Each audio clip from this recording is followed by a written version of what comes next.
So in the morning, all the flowers on the bush are pink. The whole thing's a pink circle all the way around. There's a purple flower that in the afternoon goes over the arch and goes to the building that's got 3 het symbols on it, like the crosses of Calvary, like a house with the Lord's name on it. Het, het, het is 888, and 888 means Jesus' salvation. So, fascinating.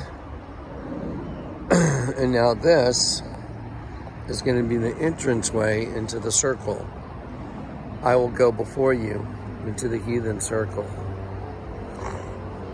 Let's talk about just how strange this is, but I also want to remind everybody before I share this with you, there's been a lot of things that I've publicly declared that the Lord told me I want you to do before I did them. I say, well, this is what I heard the Lord tell me he wants me to do. Go to Chinati was one of them. And he walked me into an art gallery to confirm it. Does anyone remember that? All these miracles. When I went to Chinati, he gave me 2 halves of the same rock in a riverbed, dried out riverbed, out of trillions of rocks. He gave me 2 halves of the same rock, and I'm the guy telling the world what being on the rock is. Like, I'm the messenger that says you need to be on the rock. And he sends me to the desert with my parachute to skydive into the desert. He provides a plane where there was no plane. For those of y'all that know the testimonies, they're just mind-boggling. So before I throw this out, just want to remind people of the things that had happened previously to show, well, was Jonathan Kleck actually hearing from the Lord? Well, let me ask you a question. Is the Vatican a snake? It's a yes or no, because I told everybody, and I put Dave the Wave on the phone, on a video. The way it happened, I was looking at Google Earth at St. Peter's Square, and I saw the whole thing was a big black keyhole with an upside down cross, the Vatican and St. Peter's Basilica. And I was like, oh my God, the whole thing's a locked door. It's a keyhole with a locked upside down cross. And I heard the Lord tell me, Jonathan, come in at a 45-degree angle. I want to show you something. So that's my testimony, what the Lord told me to do. The Bible says, my sheep hear my voice. The night I got saved, Michael told me, learn to trust that voice. You hear now, that's Michael's, that's God speaking to you. So Michael is telling me, learn to trust that voice. That's God speaking to you. So I've documented over and over again, and I've presented it on YouTube for scrutiny, like this is what happened. So just like the Vatican, when I was on Google Earth and the Lord said, come in at a 45-degree angle to the bottom of the cross, and the whole thing turned into a serpent wearing a crown. That's the reason the world gets to see that the Vatican is a serpent wearing a crown, because the Lord God whom I serve showed it to me. He communicated so clearly to me what to do so I would be able to see it and share it with you. Okay, is it a snake? Yes or no? Is the Vatican a snake? Okay, yes or no? Is the mouth of the serpent inside the building, is it a dead sheep? Yes or no? The answer is yes. Is the sheep made up of a bunch of angels? Yes or no? Yes. So the serpent is eating angels. Is the throne male and female reproductive systems? Yes or no? Yes, it is. Now, the only one that could have shown me that was the Lord, because he told me to go inside the building and find that window. After he showed me the Vatican was a snake, he told me you need to find the window inside the building. I want to show you something. So I called Dave the Wave. Dave, help me find this window inside the Vatican. Dave came back with a virtual tour of the Vatican. Dave came back with more than I could have hoped for. And I could just drop in through the ceiling right in front of the altar. The whole damn thing's a big dead sheep made up of a bunch of angels. It turns into the male and female reproductive system, which is Genesis 1:27. In the image of Elohim created he him, male and female created he them. There's male and female reproductive systems on a big dead sheep. Obviously, I'm hearing from the Lord. End of story. So here's the point. This is a gift that was given to me by Ryan. Now, when Ryan gave it to me, he said, hey, I have a gift. He didn't say, hey, I have a gift for you. He said, hey, I have something I believe the Lord told me to do. And so then he showed me this cross with this ivy going up it on his phone. And he said, this is what it is. I go, well, that's cool. If you believe that's what the Lord told you to do, then you should do it. And I didn't question him and say, oh, I don't believe you. I just said, because I know the Lord tells me what to do. So Ryan took a step of faith and planted this ivy. And he's got a cross. And it's in this bucket. And after I told him, well, that's cool. I'm glad you're being obedient. And then he kind of squeamishly looked at me and said, yeah, it's for you. And I was like, oh, well, thank you very much. I think I have a place for it. And I thought maybe it'd go at the end of the walkway here, but I had no idea how big this cross is. That cross goes all the way up to the top of the house. See how big it is? Now, nobody had really put that in your yard. Most people that are believers, I don't think would put that in their yard, but a lot of people that aren't believers would put that in their yard to make them look like believers, if you know what I mean. So anyway, when it was brought over and I saw how massive it was, I was like, wow. Well, yeah, I'm not going to stick that out in the front of my yard, probably. So I went inside and I prayed about it. I said, Lord, what do you want me to do with this? Like, are you giving this to Ryan to give to me because you want me to put it in my front yard? Because if you want me to put it in my front yard, I'll find a place for it. I'm not ashamed of the cross of Christ at all, but it's kind of just a little inappropriate. And I'm honest enough to talk to the Lord about that. So anyway, I said, but if you want me to put that up, I'll be glad to put it in the front yard. And I heard the Lord say, I'll show you. And so, as he's done many times, he supernaturally had me just open a book and it said, uproot. And I'm like, uproot? That doesn't you want me to uproot what? The ivy? Uproot it. And I was like, okay, that's going to hurt Ryan's feelings. And then I heard the Lord say, now look. And I'm like, looked again and it says, and transplant, plant again. And I'm like, you want me to uproot the ivy and plant again? Well, let me show you something. The ivy is wrapped around the cross, right? You see this ivy wrapped around this cross? I want you to uproot and plant it again. And I was like, I'm a little bit confused. What do you want me to do with it exactly? Where do you want me to plant it? And in my spirit, I heard that the system is coming to an end. And then I heard, you're no different than Jeremiah. You're no different than the other prophets. I show them and I ask them, what do you see? Just like Jeremiah, what do you see? I see a boiling pot, Lord. So Jeremiah said, Lord, I see a boiling pot. And the Lord used the pot to tell Jeremiah, there's going to be a group of people so violent and so evil that will boil over from the north. I don't know if y'all know what the north means in the Bible. It means from the darkness and obscurity. Like, I will give you the treasures of darkness. The north means darkness and gloominess, obscurity. And he tells Jeremiah, you've seen a boiling pot. You've seen well, Jeremiah. Because an enemy so violent will boil up over the pot and invade. And he used a pot to communicate to Jeremiah. He used an almond branch. All through the Bible, he uses what prophets see to communicate. And he's done that with me the entire time I've been working for the Lord. So now, when I heard him say uproot and replant, and I heard him say, you're no different than Jeremiah, what do you see, Jonathan? And I looked at this whole thing and I said, I see a big fountain that looks like an eye and it's pink. Yes, represents her.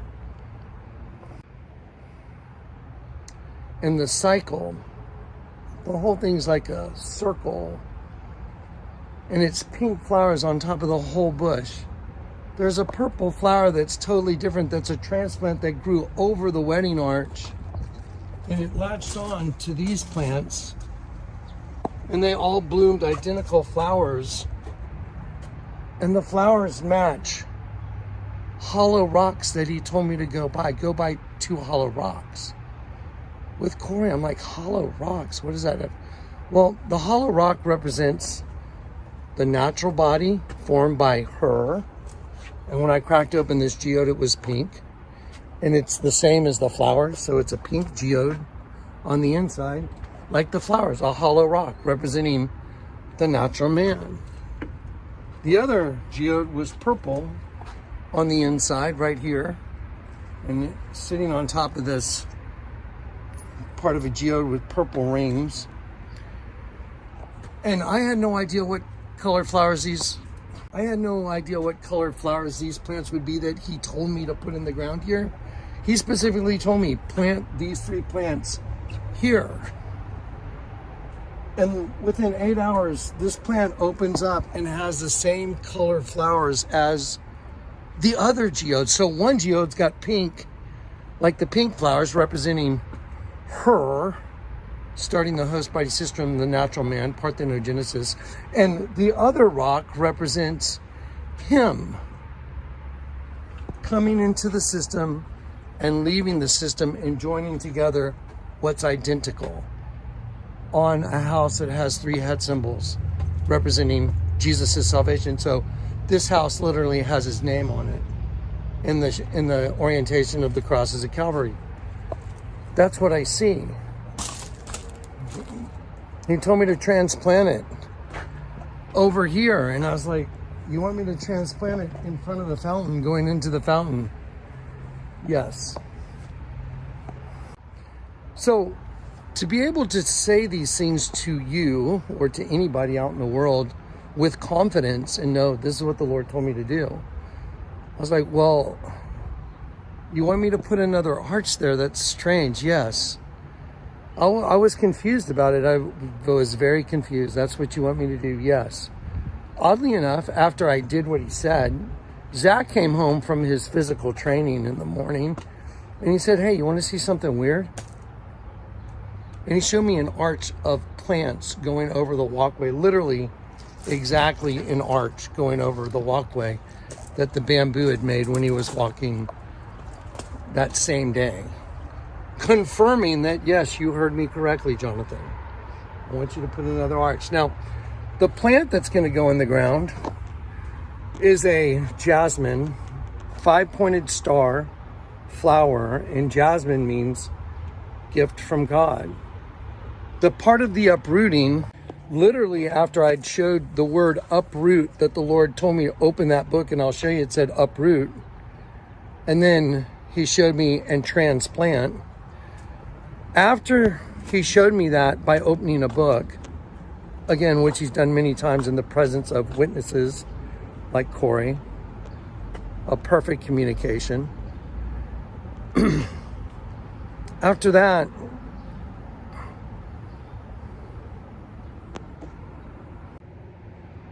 he told me Jeremiah. Well, I was working on Jeremiah 30, oddly enough, and I called Kat up while I was driving. I said, Kat, can you pull out Jeremiah 30? And I was working on it. I was screenshotting it. It was in the folder before that started, before the thing with Ryan started. And then Kat was reading it to me, but I had to get off the phone, so I got home. And then I went in and I opened up my computer, and I opened up the book of Jeremiah, and the Lord told me, read Jeremiah 1. And it says, I'm going to uproot you and plant you in your own land. That's weird. That's exactly what he told me, and I showed Zach and Corey. I'm like, look at what he's telling me. Uproot that plant. But what does it mean, uproot the plant? You see that cross? That cross stands for us, for you, for me. The 5-pointed flower on it, on the jasmine, it represents a 5-pointed star, like the angels from heaven. The 5-pointed star got inverted, turned into the church of Satan, which is the host body system that Satan occupies. And now we've been redeemed. And so he's going to uproot us and take us back to where we belong. That's the message. I 100% believe this with 100% belief minus 1%, because there's always some kind of doubt. And I never know until I do it, but he's already confirmed it. When Zach walked up to me and said, hey, you want to see something weird? And he showed me the arch that he encountered on his trail walking in the morning when I was questioning whether or not I was supposed to put this arch here. I'm like, you want me to put this arch here? There's already an arch over there. And I heard the Lord say, I use circumstances to bring about what I need. And I said, okay, I understand that, because the shipping containers, those were all circumstances. And I got to see the glory of God and the miracles associated with them. I got to see the miracles associated with Grand Junction, and a table that turned into a rainbow prayer of the Lord's Prayer ended up on Rainbow Avenue in Casimir. So all those things happened. Every single one of them happened. So they've been documented. So if they've been documented, you can go back and look at them. So there's a record of them now. And there's a record of them and stepping out and telling you about them before it happened. So that's the way you know.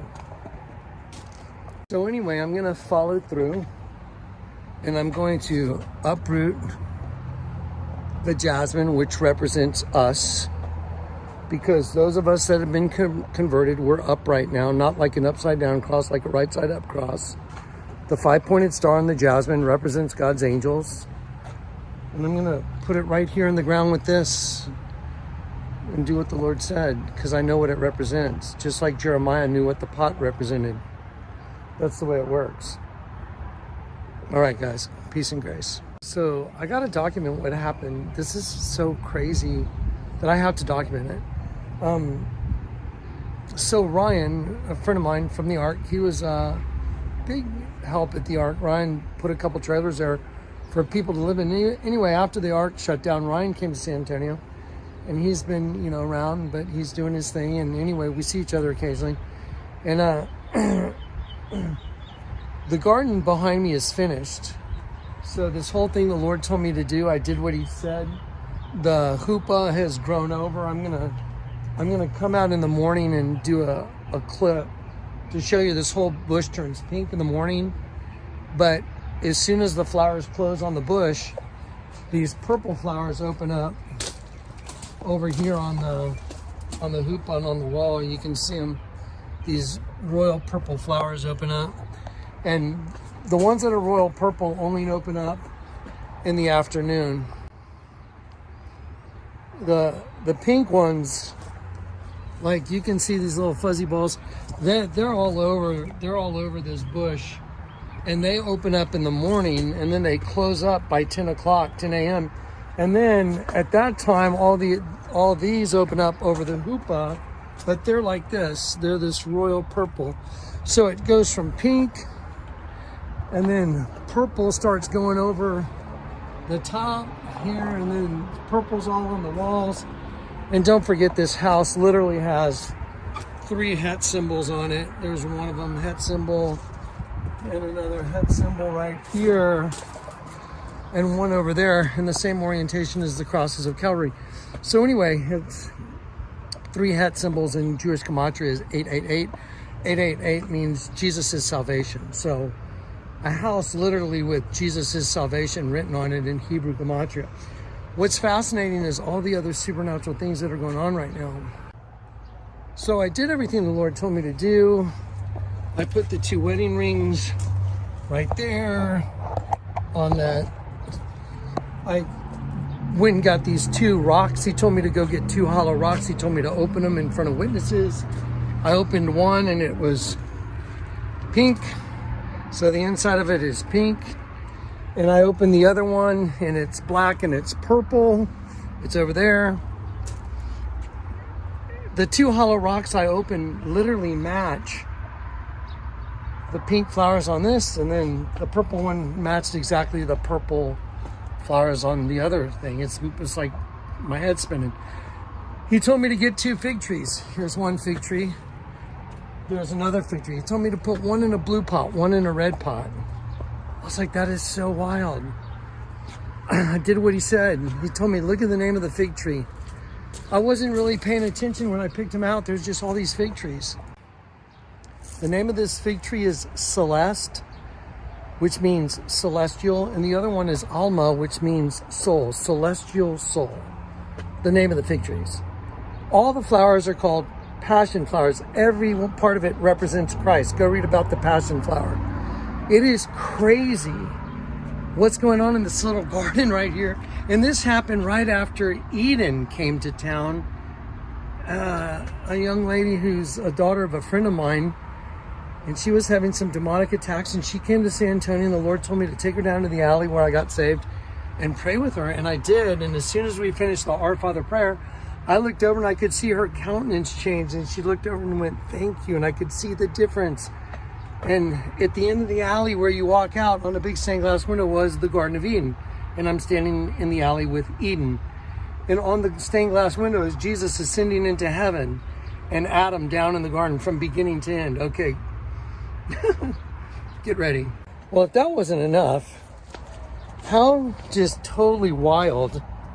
So you see this big cross right here? It's in a bucket and it's got this ivy on it. Well, the other day, Ryan showed it to me on a picture. We saw him somewhere for lunch, I think. And he said, yeah, Johnny, the Lord showed me, he wanted me to do this. And he showed me a picture of it, and I go, well, that's cool. And he said, yeah, I'm supposed to give it to you. And I was like, that's a lot of cross to put in your front yard. I was like, well, that's very kind. Thank you very much. So I tried to graciously accept the gift. And he brought it over the other day because he happened to have a truck that someone was using, a friend of ours, and he threw it in the U-Haul. He brought it over, and I'm like, Lord, what am I supposed to do with this? Did you want me to put it out front somewhere? Or what do you want me to do? I mean, if you want me to put a big white cross in front of my house, I will, but it doesn't sound right to me. And I heard in my spirit, this is like Jeremiah, Jonathan, I show you things because I want you to see them and say what you see. And I'm like, okay, well, just like this whole garden, what do you see? I'll get into that in a minute. But I was like, I don't understand. And I said, Lord, what do you want me to do with what he gave me? It's a really big cross. It's as high as the roof. And it's in a very heavy bucket. And I heard the Lord say, I'll answer you. Just open that book right there. And I opened it up and it said to uproot, dig up by the roots. And I went, you want me to dig up the ivy by the roots? And it's jasmine ivy, by the way. And jasmine ivy is a 5-pointed star flower, you know, like one of God's angels, 5-pointed star. And the word jasmine means gift from God. And I said, you want me to dig up the ivy, the plant that he gave me with the cross? And I heard the Lord say, yes, I want you to dig it up. And I go, what am I supposed to do? And then I looked over and it said, transplant, plant somewhere else. And I'm like, plant somewhere else? Like where? I'll show you. So you see this arch right here? I was like, you want me to put an arch right here? There's already an arch over there. Remember the shipping containers? I heard the Lord say, I'll create a situation to get the response I need so you'll understand. And I'm like, okay. So I put the arch there like he tells me to. I get a couple extra jasmine ivies to go with the one I'm going to dig up that's in Ryan's pot and try and be obedient. And I'm just going, did I do the right thing? Did I get the arch? And you know what? Zach came over to me. I'd already told Zach and Corey what the Lord had told me to do, to dig it up and transplant it. And Zach and Corey, they go do their PT, their physical training, like in the mornings. And Zach sometimes will go at the same time as Corey, sometimes different times, just depends. Anyway, so Zach went on his own physical training thing this morning later than Corey. Corey went very early in the morning. And Zach came back and he goes, hey, it was like just a little while ago. He goes, hey, you want to see something really interesting? And he literally showed me an arch. It's going to be, you'll see it. I'll have him edited in right now. Did you see that arch? To confirm, yes, that's what I wanted you to do. Zach shows me that arch of a plant that's arched over the whole walkway he was on. I showed it to Corey, and Corey goes, I walked right past there this morning. That wasn't, one bush was kind of hanging, and Corey goes, I'll snap them off if they get in the way because it's bamboo. And he goes, but that other big one, that had to have come over after I walked past. So did I do the right thing? Well, he told me put an arch there. Within a couple hours, after doing what he told me to do, Zach showing me an arch on his walkway. I mean, whoever shows you, oh, check out this arch, these plants, man. I'm like, did I do what you want? You want another arch? And now he's showing me what it all means. I'm going, and he said, go to Jeremiah. And he took me to Jeremiah 1. And when I went to Jeremiah 1, it said, I will uproot you. I'm like, what? That's exactly what it said. That's exactly what it said when you had me open that book. It said, dig up, uproot by the roots. I told Corey and Zach, I'm like, how weird. The Lord would tell me to dig up Ryan's, jasmine ivy on the cross by the roots. Dig it up and transplant it. Uproot. And Jeremiah 1 says, I will uproot you, and, you'll do this, and I'll have you do this, and then I will plant you in your own land. And that's what he told me, to uproot and transplant. I think it's here, guys. I don't know what to say, except everything he's shown me it's too woven in too perfectly. Anyway, wild.